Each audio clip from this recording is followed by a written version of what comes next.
नमस्कार दोस्तों, मैं अनिल कुमार शर्मा आपका स्वागत करता हूं Anil Sharma GB YouTube channel पर। अगर आप मेरे इस चैनल अनिल शर्मा जीबी पर पहली बार विजिट कर रहे हों तो आपसे आग्रह है कि आप मेरे इस चैनल अनिल शर्मा जीबी को सब्सक्राइब कर लें, ताकि मेरे द्वारा जो भी वीडियो बनाई जाए उसका नोटिफिकेशन आपके पास पहुँचे सबसे पहले और आप मेरे वीडियो को देख सकें। तो दोस्तों, आज मैं उपस्थित हूँ आप सभी के बीच बिहार में चर्चित एक महत्वपूर्ण खबर के साथ। आशा करता हूँ कि आप सभी को ये वीडियो पसंद आएगी।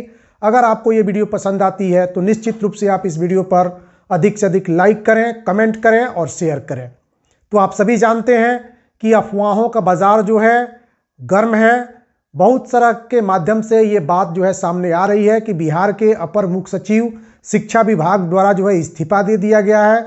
कोई ये कह रहा है कि बिहार के अपर मुख्य सचिव श्री के पाठक जी को शिक्षा विभाग से जो है हटा करके दूसरे विभाग में भेजा जा रहा है। लेकिन मैं आपको बता दूं कि इन सब बातों में कोई जो है सच्चाई नहीं है। यह 100% जो बातें अफवाह हैं, क्योंकि इसके पूर्व आप सभी जानते हैं कि बिहार के अपर मुख्य सचिव द्वारा तबीयत खराब होने के कारण उन्होंने जो है अर्जित अवकाश जो है लिया था और पहले उन्होंने 14 जनवरी तक जो है छुट्टी ली थी। लेकिन उनको ये महसूस हुआ कि इस छुट्टी में जो है और बढ़ोतरी करनी आवश्यक है, अतः उन्होंने जो है अपने छुट्टी को 16 जनवरी 2024 तक जो है बढ़वा लिया। और इसी बीच जो है अफवाहों का बाजार जो है गर्म हो गया। हालांकि आप सभी जानते हैं कि बिहार के अपर मुख्य सचिव श्री के पाठक एक सच्चे जो है IAS ऑफिसर हैं और वह किसी भी बात से समझौता करना उनको पसंद नहीं है। उनका काम करने का एक तरीका जो है अलग ही है। इसके चलते बहुत सारे लोग जो है उनसे नाराज चल रहे थे, लेकिन उनके ऊपर इन सभी लोगों का प्रभाव जो है बिल्कुल नहीं पड़ रहा था। वो अपने अंदाज में कार्य जो है करते रह रहे वे अपने अंदाज में कार्य जो है कर रहे थे। आप सभी जानते हैं कि इसके पूर्व TRE 1 की जो परीक्षा हुई थी और उसमें शिक्षकों के योगदान तक बिहार के अपर मुख्य सचिव श्री के पाठक का महत्वपूर्ण योगदान था, क्योंकि आप सभी जानते हैं योगदान के बाद जो TRE 1 में जो शिक्षक बहाल हुए हैं उन्हें कितना जल्द जो है विद्यालय आवंटन ही जो है इन शिक्षकों का वेतन भुगतान हो जाना यह किसी भी दृष्टिकोण से जो है कम नहीं था। बहुत सारे ऐसे शिक्षक जिनका वेतन जो है योगदान के बाद बहुत दिनों बाद जो है मिला है, तो ऐसे भी पेशी शिक्षक उनके इस कार्यों के लिए हमेशा जो है उनकी सराहना करते रहते हैं। हालांकि उनका जो काम करने का अंदाज है, उनके इस काम के अंदाज से बहुत सारे लोग जो है उनके इस शैली से उनके इस काम करने के तरीके से नाराज भी रहते हैं। लेकिन उनके विषय में यह कहा जाता है कि के पाठक जो है टूट सकते हैं लेकिन झुक नहीं सकते। वे कभी भी अपने नीतियों से समझौता नहीं करते।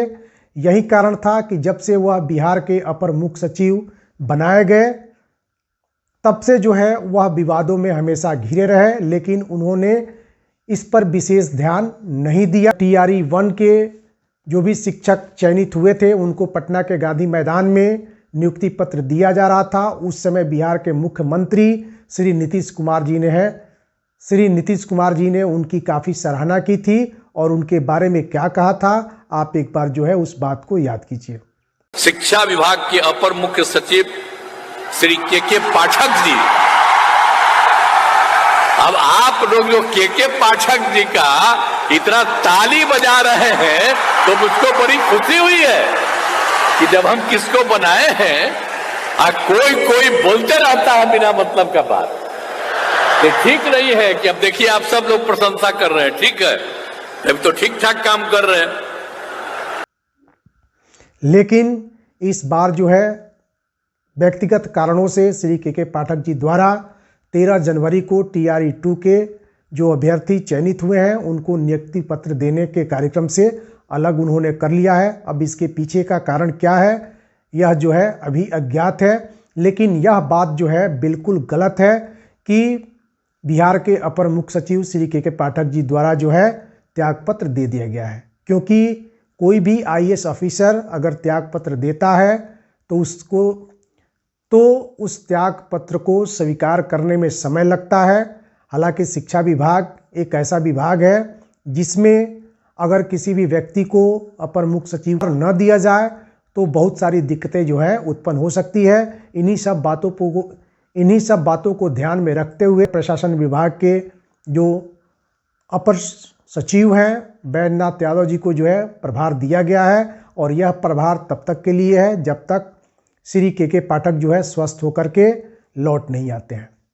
लेकिन इसी बीच जो है यह अफवाह जो है फैलाया जा रहा है, इस तरह की बातें सामने आ रही है कि उनको दूसरे विभाग में भेजा गया है, वे जो है त्यागपत्र दे दिए हैं, लेकिन ऐसा कुछ नहीं है। यह जो है बिल्कुल कोरा अफवाह है।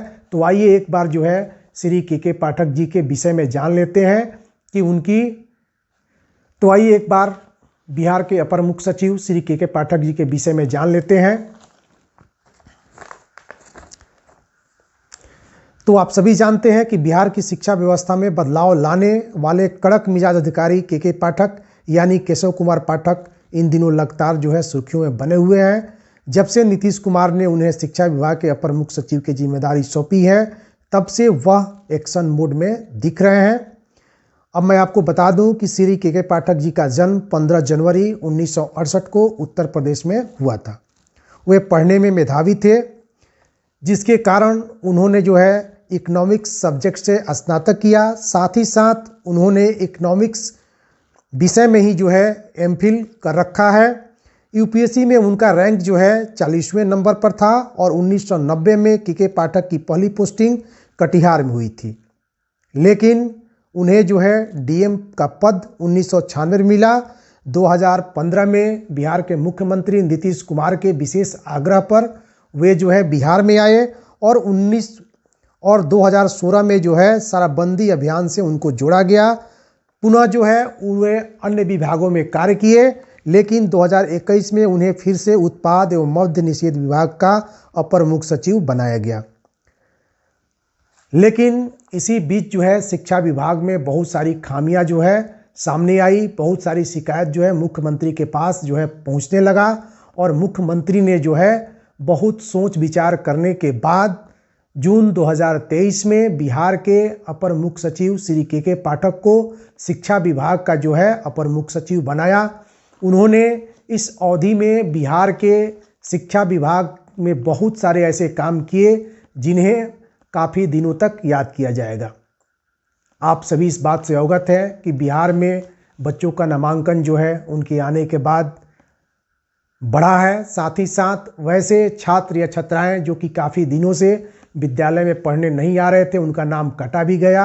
अब ये रिपोर्ट आ रही है कि बिहार के जो सरकारी विद्यालय हैं उनमें ऐसे विद्यालयों की संख्या 60% तक पहुंच गई है, जहां छात्रों की उपस्थिति जो है दुगनी हो गई है। सराहनीय है, लेकिन फिर भी जो है अफवाहों का बाजार गर्म है। लेकिन आप इन अफवाहों पर जो है ध्यान न दें। के पाठक जी जैसे ही स्वस्थ होंगे वह अपने विभाग में पुनः लौट करके आएंगे। आगे क्या होता है, जब तक कोई आधिकारिक पत्र जो है सामने नहीं आ जाता तब तक कोई भी जो है इस विषय में कुछ नहीं कर सकता। तो दोस्तों आइए एक दूसरी खबर पर नज़र डालते हैं। आप सभी जानते हैं कि जो भी सरकारी सेवक होते हैं, जो भी सरकारी कर्मचारी होते हैं, उनके ऊपर जो है बहुत सारे लोग जो है गलतफहमी से या फिर जो है ईर्ष्यावश उनके ऊपर जो है दोष लगा देते हैं, शिकायत कर देते हैं, जिनके चलते उन कर्मचारियों को परेशानियों का सामना करना पड़ता है। साथ ही साथ उनके चरित्र पर जो है दाग लगता है। इस तरह की बहुत सारी जो है शिकायतें निगरानी विभाग को मिल रही थी, और निगरानी विभाग द्वारा जांच के क्रम में यह पाया जाता था कि वह सेवक जो है निर्दोष है। अतः निगरानी विभाग सहित सभी विभागों को यह आदेश दिया गया है कि अगर कोई भी व्यक्ति किसी भी सरकारी कर्मी पर शिकायत दर्ज करता है तो वह शिकायत को पुनः वापस नहीं ले सकता। पहले यह देखा जाता था कि शिकायत करने के बाद शिकायतकर्ता जो है कुछ दिनों बाद जो है यह कहकर कि मैंने भूलवश जो है इनके ऊपर शिकायत कर दिया, वह अपने शिकायत को वापस ले लेता था।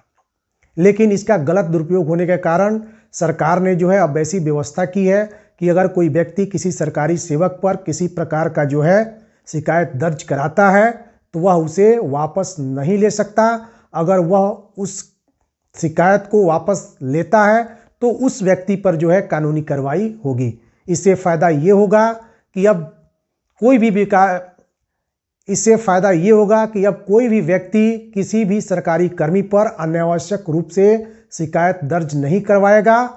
अगर उसको लगता है कि वास्तव में किसी सरकारी सेवक पर शिकायत दर्ज करवाना जरूरी है और यह जो है बिल्कुल सही है कि वह कर्मी जो है गलत काम कर रहा है, तभी कोई व्यक्ति जो है सरकारी सेवक पर शिकायत दर्ज करा सकता है। इससे जो है फर्जी शिकायतों पर रोक लगेगी। और साथ ही साथ मैं आपको बता दूं कि बीपीएससी TRE 2 में एक ऐसे अभ्यर्थी जो है सामने आए हैं जो कि अपने प्रेमिका के बदले जो है अपना वेश बदल करके TRE 2 में एग्ज़ाम दे रहे थे। हालांकि ये मुन्ना भाई जो है पकड़े गए हैं। तो यह एक रोचक जानकारी है। आशा करता हूँ कि आप सभी को ये जानकारी पसंद आई होगी। अगर आपको ये जानकारी पसंद आई हो तो निश्चित रूप से आप इस वीडियो पर अधिक से अधिक लाइक करें, कमेंट करें और शेयर करें। तो फिर मिलते हैं किसी अगले वीडियो में। तब तक के लिए नमस्कार।